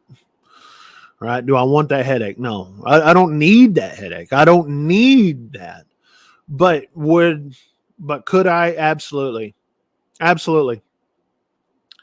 And whatever I do out there on the road, all the money I make, I could go just stash it in a bank. I won't even touch a dime of it, except from like maintenance and fuel, that sort of thing. But I wouldn't even touch a dime off the profits. All that would just go into the company and stay there. I'm already paying myself a salary. I'm a W-2 employee. So that would just be going right, stashing up. I could literally be a millionaire, and a millionaire is in the bank millionaire type of guy, and within months, if I wanted to. But I don't. You want to know the reason why? Because I don't want stress. I don't want that kind of stress, at least. I just don't. But I know for a fact that it wouldn't take long before the company is rolling in serious dough. I would say I'm a millionaire. It would be the company, right? And then my thing is with the company, right? We're still paying us a freaking salary. I would want to reinvest into something, and really nothing to do with trucking. Go get in a business that, in some other business. So now you have all these sources of revenue from different streams of revenue, like from different things. And you think about it long enough, it's like, shoot, well, why don't what's taking you so long? Go get you like a $50,000 freaking Cascadia or something. I mean, think about it, right? All I need to make is $80,000 a year. Me, myself. 80,000. $80,000 a year is all I really need to either, to make money, or to live comfortably, I should say, and still have the cruising that I like to do. 80,000. That's all I need all I can survive on. It pays for the house, trucks, and all the fun stuff. And then the rest can go into the bank, in the business account, and just grow and grow and grow and grow and grow, and not need a single credit card to do it. Not a single credit card. So when I sit there and I'm talking this up to myself like this, like, shoot, why am I not doing that? Then I go and I think, man, trucks are stressful. They always need maintenance. And then you got to deal with brokers. You got to deal with all this crap. You're always thinking about the truck. And it turns into not fun anymore. Then I could go, and then you think, well, why don't you just be a company driver? Well,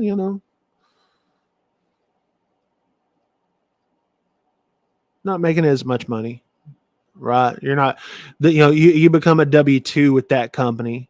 So in theory, yeah, I could just go and just make that money, and the other money that I come in just stay in the business. But wouldn't I rather have a truck though? I would be perplexed on that. I just would. Like, there's a part of me, if I was to get back in trucking, part of me is just go get a company gig and just live stress free. Go drive the truck and have fun. And then the other part of me sits there and says, you know what? Yeah, there's a fun factor to being an owner up, because the driving part that you still get with over here. But then you got all these other things you got to deal with over here. But the rewards, there's more rewards with this than what there is with that. And here's the deal. Here's a great thing about it, is that if I was to be an owner up and buy a truck and all that, I wouldn't have to drive but 5 days a week, home on the weekends. Then I could just do some mountain bikes. That's it. Do some mountain bikes. And all that money would go into the business account. And then boom, life set forever. Unless I screw it up. I'm pretty good at screwing stuff up, make mistakes and all that kind of stuff. But on paper, just sitting here, just talking late at night at 12 o'clock midnight, just sitting here talking, me, you, and the fence post, shoot. Like, yeah. I mean, shoot. When me and my wife go out there on our 2-mile walks, every now and then I talk about it. Not to the extent of that, because I'm always reminded about how stressful it is. But I think it was more stressful because I more relied on that income. If I bought a truck now, I wouldn't have to rely on the truck to make a living. That truck is just putting money back into the business. That's all it's doing. That's all it's doing. That's all it's doing.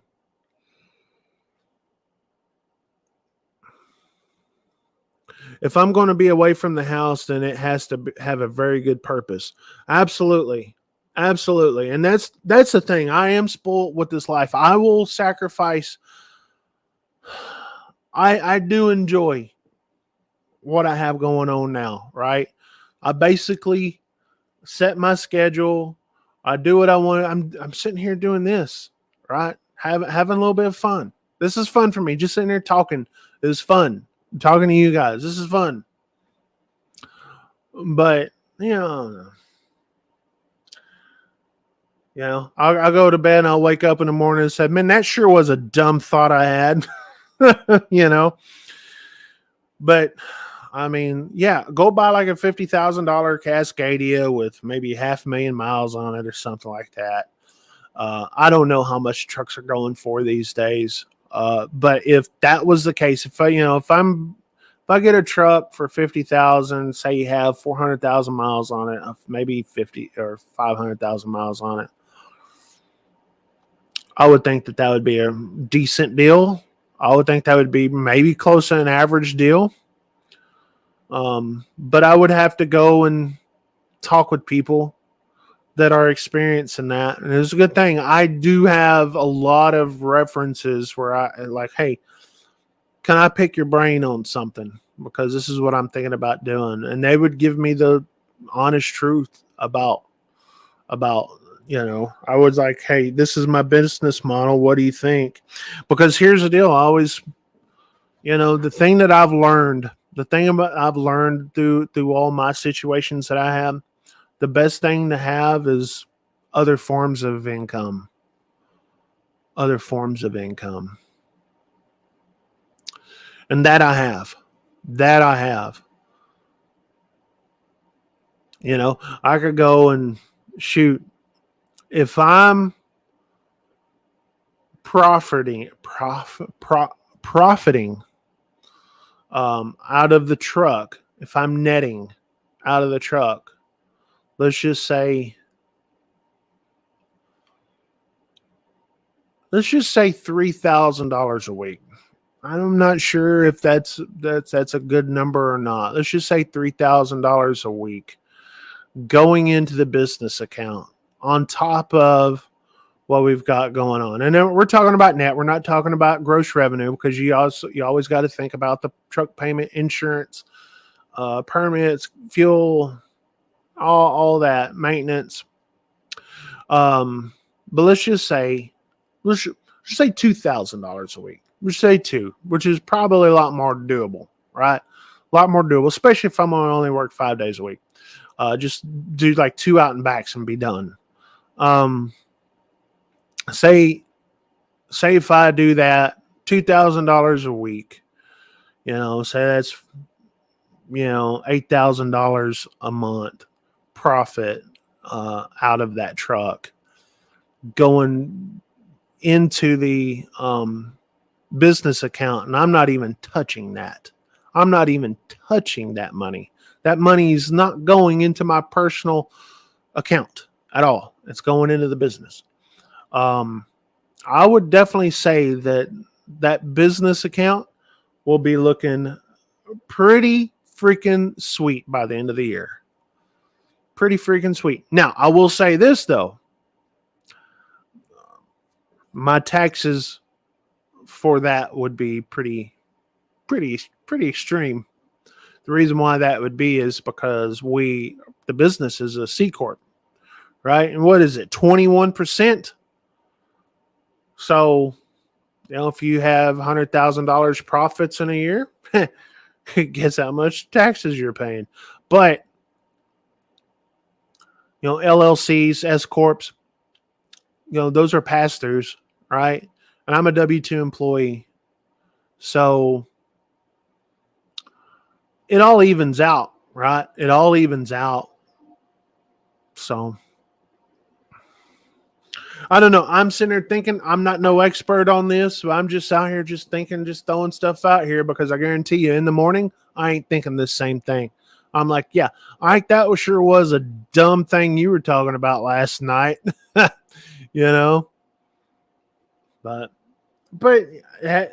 it does cross my mind though. It just does. It just does. And, I think I would be in a good spot to do that, a good spot to do that.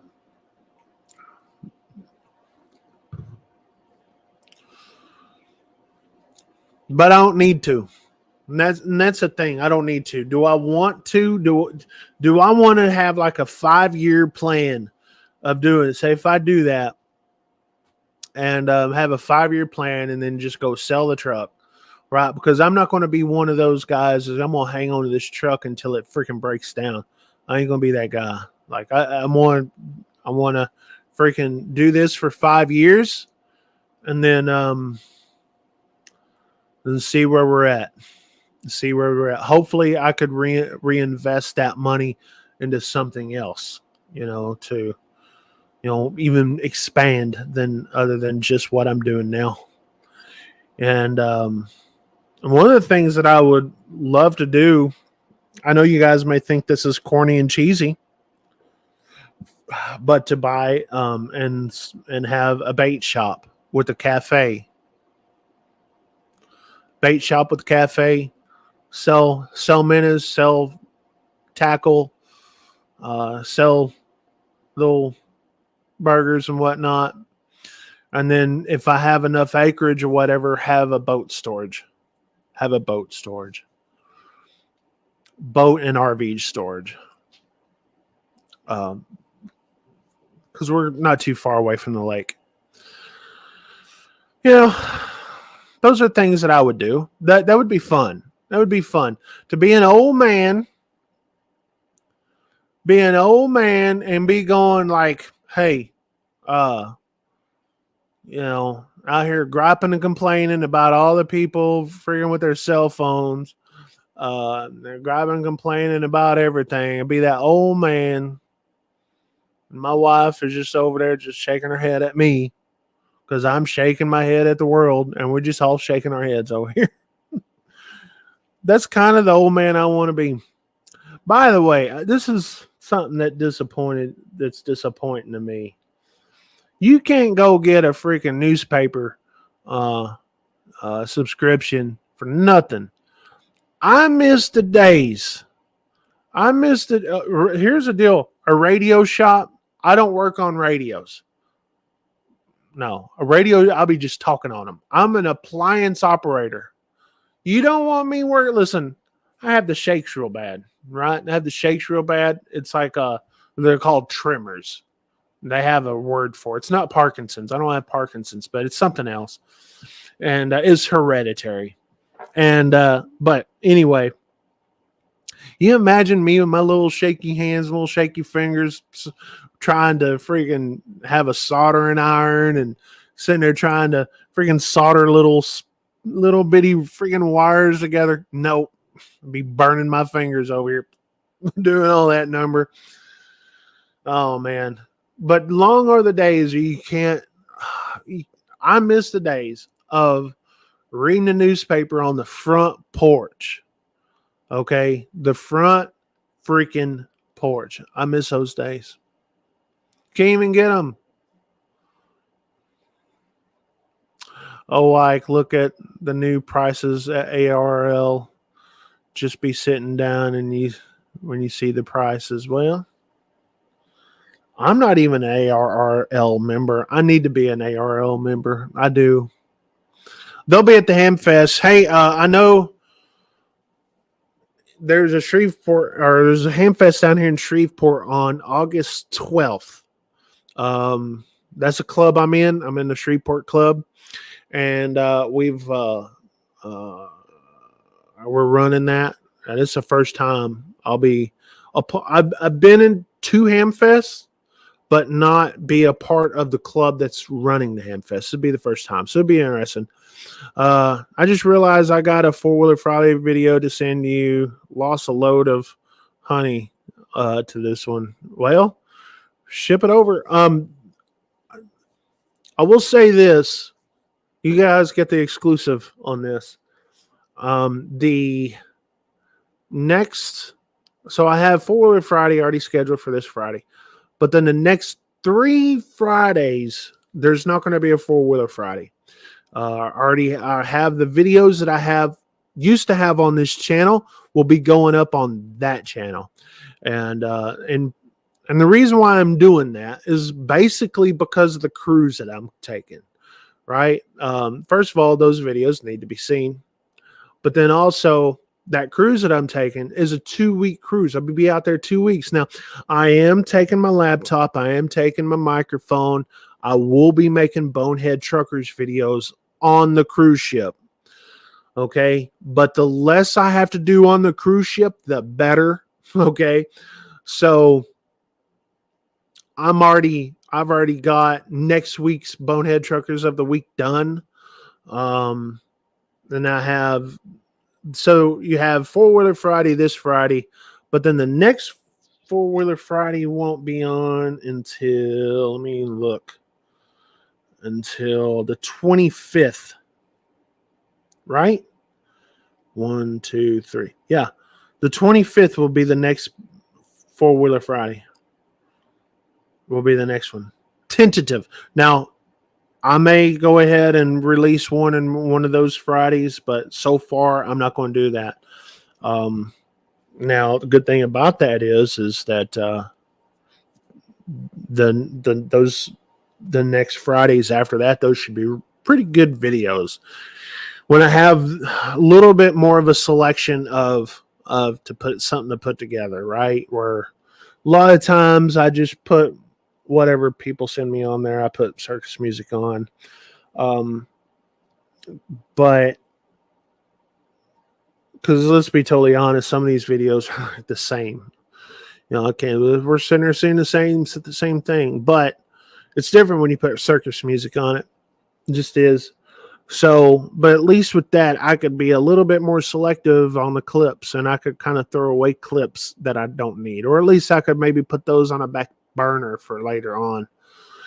Have a little bit of creativity when it comes to that. People like Four Wheeler Friday, but Four Wheeler Friday is what, 20,000-30,000 views per video. And a lot of people will sit there and say, I would love to have 20,000-30,000 views. Yeah, I'm sure you would. But none of those are as big as the trucking videos. So they're just not. But people still love them. People send in send in stuff. And listen, if we could teach four-wheelers how to drive around big trucks, I mean, that's just a win all the way around. Let me do a couple more minutes because we're about to hit the 2-hour mark here, which is 12:14, and I'm fixing to get in that down cockroach position. I'm trying to think what else I got going on. I'm not going to do this every night. I do enjoy the late nights, but it's good to come on here and chat with everybody. I always enjoyed that. What was that just popped up on my computer? Oh, something else. But I do enjoy doing this. Let me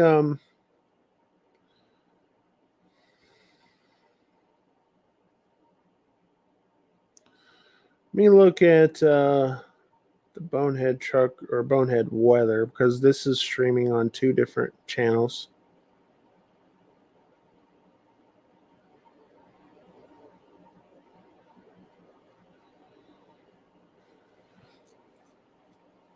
Because I don't know how many people are total, all watching. Okay, this shows 5 people watching on this channel.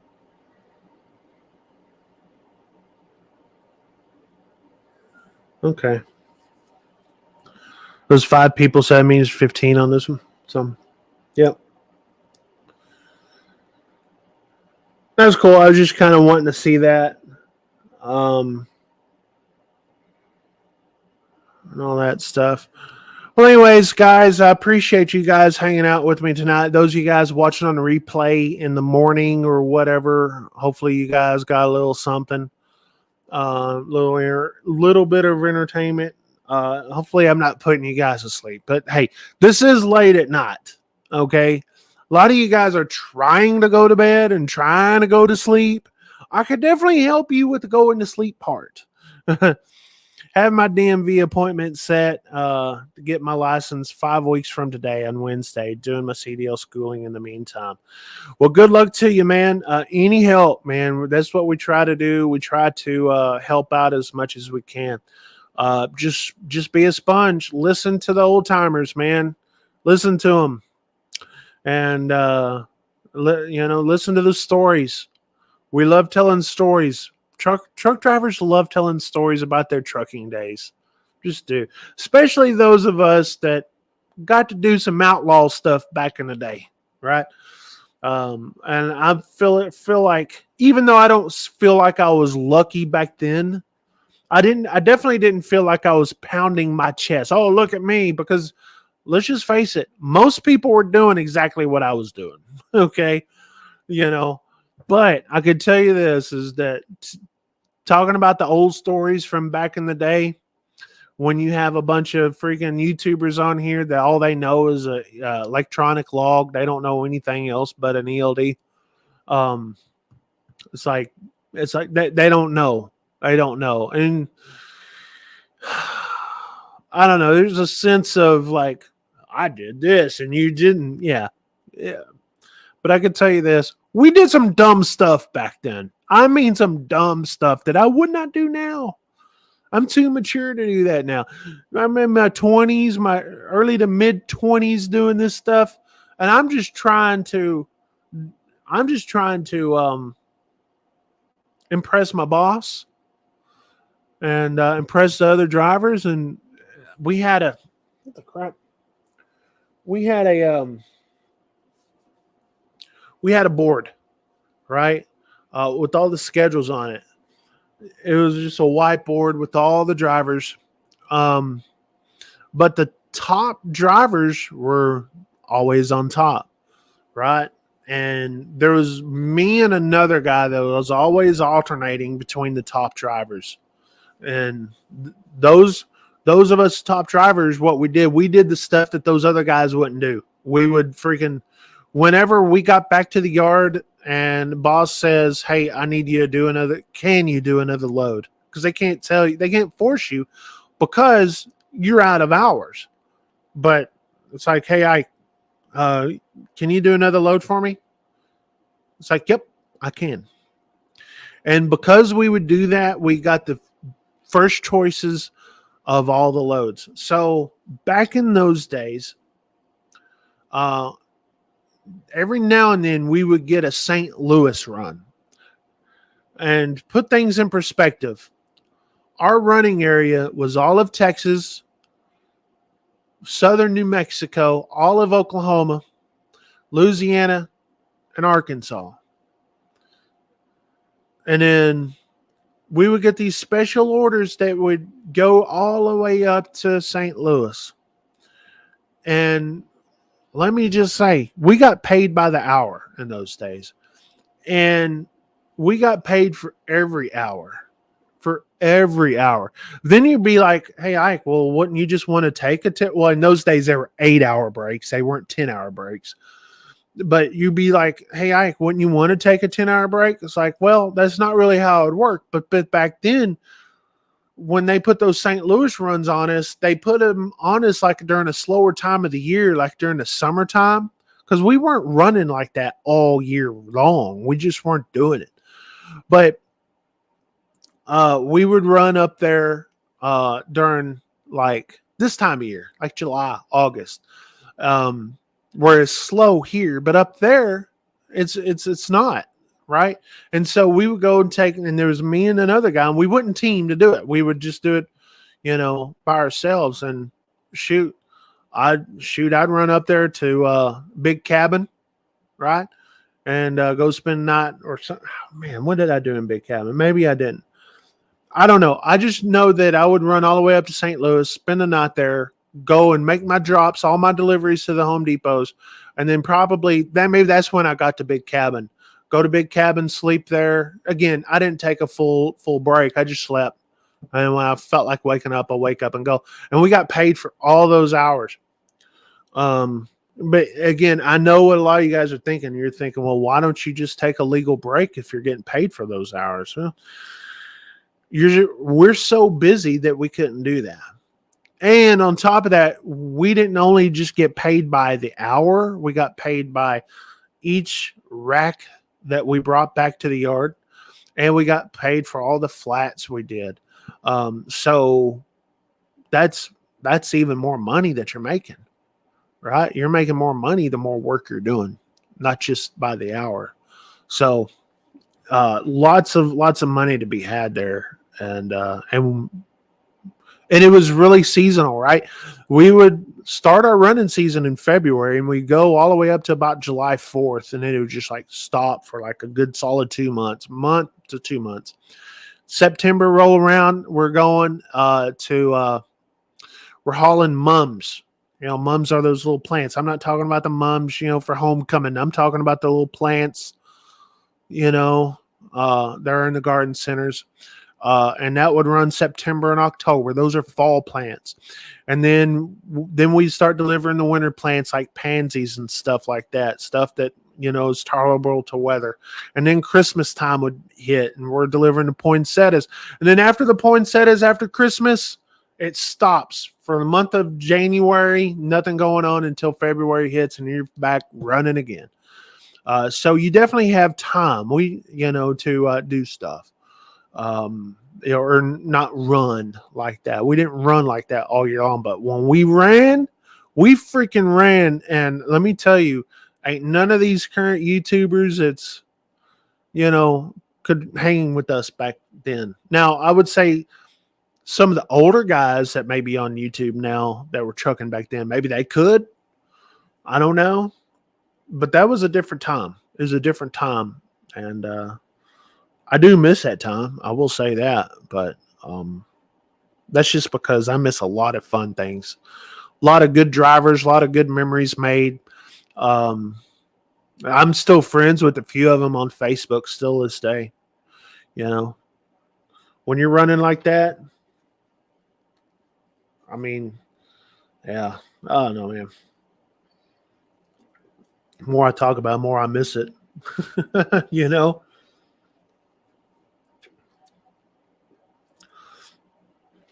A lot of hours listening to Art Bell in those days. A lot of hours listening to Art Bell, Bill Mack when I wasn't feeling like Art Bell, Truckin' Bozo. A lot of hours listening to those guys on the radio. And then BS. Oh, man, my truck always had a good antenna, good radio, and a good amplifier because let me tell you, I was burning up the airwaves on the radio. Just were. But anyways, my root beer, I'm not done with my root beer, but it's warm. So I'm throwing it in the trash. I'm done. I'm going to go get in that dying cockroach position. But I appreciate all you guys watching tonight. A lot can't hang with me today. Listen, I'm trying to talk myself up. It's been a long time since I've been in a truck, but I can tell you this. Once you start, this is the James Best Life feed, went to Applebee's and back. I don't know what you're talking about. Oh, you went to Applebee's and back and you're back. Okay. I love Applebee's. How come people hate Applebee's? I love Applebee's. I don't know, man. Maybe my standards ain't as much. All right. Hey, Jay-Z, I got your email. I'm sitting there looking at it right now. Well, I'm not looking at it. I just see it in the inbox. But tomorrow morning, I'll be going through emails. I've got 93 emails I got to go through. 93. That's what happens when you take a day off and you're not reading emails. Or 93 emails to go through. And then people are like, how come you don't answer my email? How come you don't reply back? I've had a couple of people do that. I'm like, if I do that to 93 people, are you kidding me? When I get a chance, I can. Well, especially like this. Appreciate the email. Got it. What do you want me to say? So, thanks. Okay, I guess I can say thanks. But then it's like, oh, now I want to have a conversation. I'm not having a conversation. I think most people are cool about it, right? I think most people are cool. They're like, yeah, I'll just send them an email, see if it pops up. But I just have like one or two people over the years who say, hey, why come you never reply? Well, because I've got so much stuff going on. Ask Eric Whiting, right? Eric Whiting, he was in here a little earlier. He sends me videos through my personal Facebook account. He sends me videos all the time. I don't always reply, but sometimes I do. and then we have a little conversation, and then it's back to doing whatever. Right? It's just all about, when we meet him. Anyway, I'm out of here, man. I'm sitting there. It's 10 minutes ago. I said I was going to cut this thing off. You guys have a good, safe night. Appreciate you being here. And this is fun live streaming on too. I'm going to see how this goes. I may continue to do the whole multicast thing because we're on this channel and this channel, if that makes any sense. We're on Ike Lives and Bonehead Weather, even though it has nothing to do with weather. But yeah, it is what it is. You guys take care out there. 73.